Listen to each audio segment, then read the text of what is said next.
Desde que el ser humano ha tenido la capacidad de filosofar, se han hecho las preguntas más básicas, pero a la vez más complejas. Han pasado años, siglos y décadas y aún no hemos encontrado las respuestas. Acompáñenos y tratemos de explicar esas interrogantes. ¿Quiénes somos? Desde siempre nos hemos preguntado esto. ¿Y cuántas perspectivas podrían definir las visiones del ser humano? ¿De dónde venimos? Algo que la ciencia y todas las religiones tratan de explicar, pero podemos estar seguros de que alguna de esas teorías o creencias sean correctas. Luego de saber lo que nos depara en este proyecto y entender la complejidad del intento de explicar las interrogantes que nos hemos hecho, ¿nos acompañarían?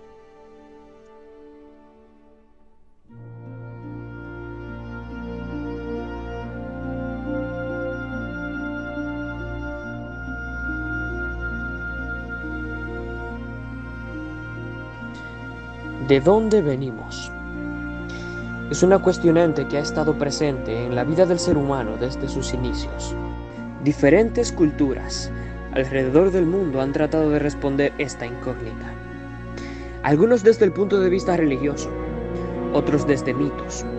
Todo esto era a lo que recurría el ser humano para responder lo que en el momento no tenía explicación, hasta que surgió algo que cambió el rumbo de la humanidad: la ciencia, quien nació para explicar dichos fenómenos desde una manera lógica y objetiva. Desde el punto de vista cristiano, el hombre fue creado por Dios, extrayendo de éste una de sus costillas para así crear a la mujer a partir de ésta. Uno dentro de los tantos mitos dice que nacimos de una diosa, que nos creó a partir de muñecos de arcilla. Y así como estas, existen múltiples maneras más de ver cómo sucedió nuestro origen. Si nos vamos al punto de vista científico, hay una teoría formulada por el científico naturalista Charles Darwin, quien atribuye al origen de las especies una de las teorías más importantes de la historia de la humanidad: la selección natural. Esta explica cómo al pasar de los años, las especies han ido evolucionando, haciendo selección a la hora de reproducirse con los mejores adaptados de su respectiva especie. Y así, a la hora de tener sus descendientes, estos tendrían más probabilidad de nacer con mejor genética, que les permitiera al ambiente, y así sobrevivir hasta su reproducción, asegurando así la preservación de su especie y evolución de la misma. Dentro de estas conclusiones a las que ha llegado el ser humano, no podemos dejar de mencionar el creacionismo, doctrina religiosa que defiende que el origen de la tierra y de los seres vivos se remonta a la intervención divina, haciendo una interpretación literal del Génesis en la Biblia, lo que sería todo lo contrario a lo que propone el darwinismo. Otra pregunta que nos hemos hecho incesantemente es: ¿hacia dónde vamos? El cristiano y el ateo están unidos por la muerte. No cabe duda de que cada uno piensa que al morir, nuestros cuerpos o incluso nuestras almas van a algún lugar, tal como los cristianos que creen en un paraíso o como los ateos que creen en la reencarnación. Pero la verdadera pregunta podría ser: ¿qué sucede realmente al morir?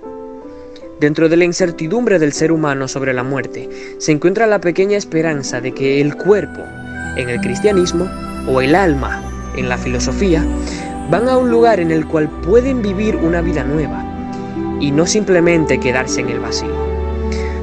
Para calmar la duda sobre esto y tener esta esperanza, el hombre ha desarrollado teorías, de mano de la ciencia, para encontrar una justificación a lo que nos pasa al morir. El paraíso se puede describir como el lugar designado de felicidad que el hombre ha perdido y que recuperará al morir si es digno de él. Si bien nadie lo ha visitado, o al menos nadie ha vuelto con pruebas contundentes, se es interpretado como un jardín místico, donde no existe ninguna penuria del hombre, no hay hambre ni dolor. Por ello solo los justos lo alcanzarán. Immanuel Kant, filósofo y pensador alemán de la época de la Ilustración, autor de libros como Crítica a la razón pura o Crítica del juicio, establece una separación entre un mundo sensible de fenómenos y apariencias, y un mundo de noúmenos, el de las cosas como son en sí mismas.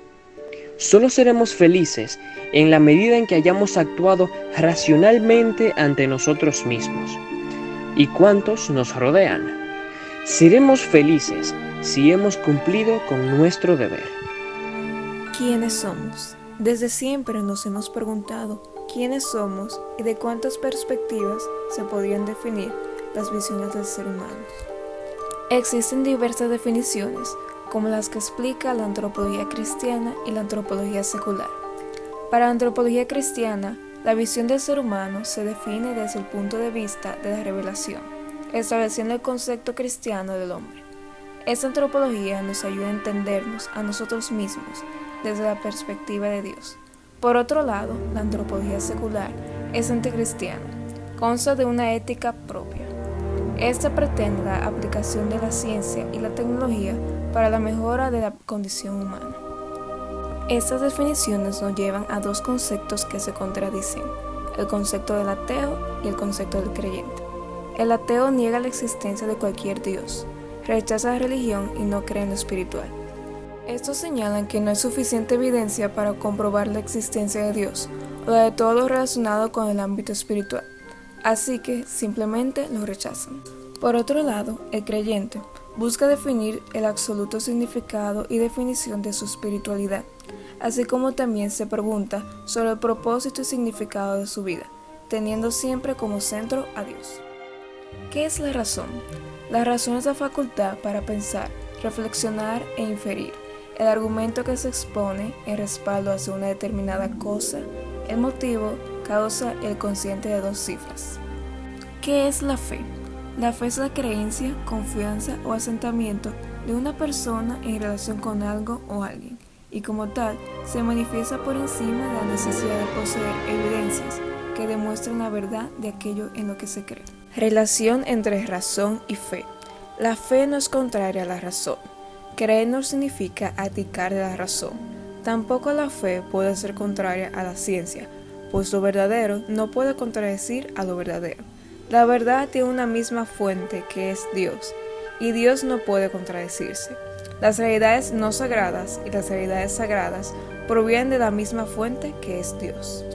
No hay enemistad entre razón y fe, al contrario, la fe confirma y presta a la razón la respuesta a sus preguntas más fundamentales y perentorias.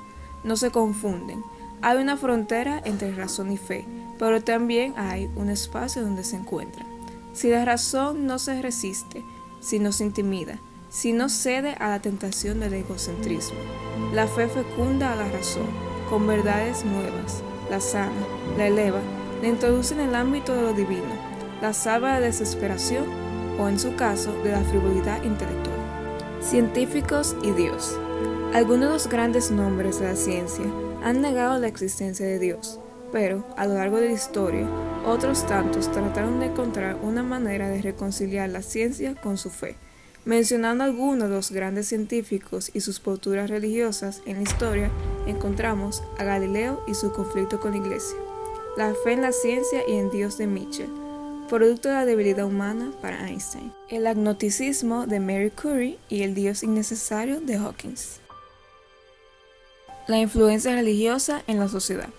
Las creencias y las prácticas religiosas son parte integral de toda cultura y se impregnan a todos los niveles de la sociedad. Por tanto, no se puede obviar fácilmente la presencia e influencia de la fe. No importa en qué lugar nos encontremos, la dinámica religiosa estará activa y posiblemente con influencias muy marcadas en el Estado o gobierno.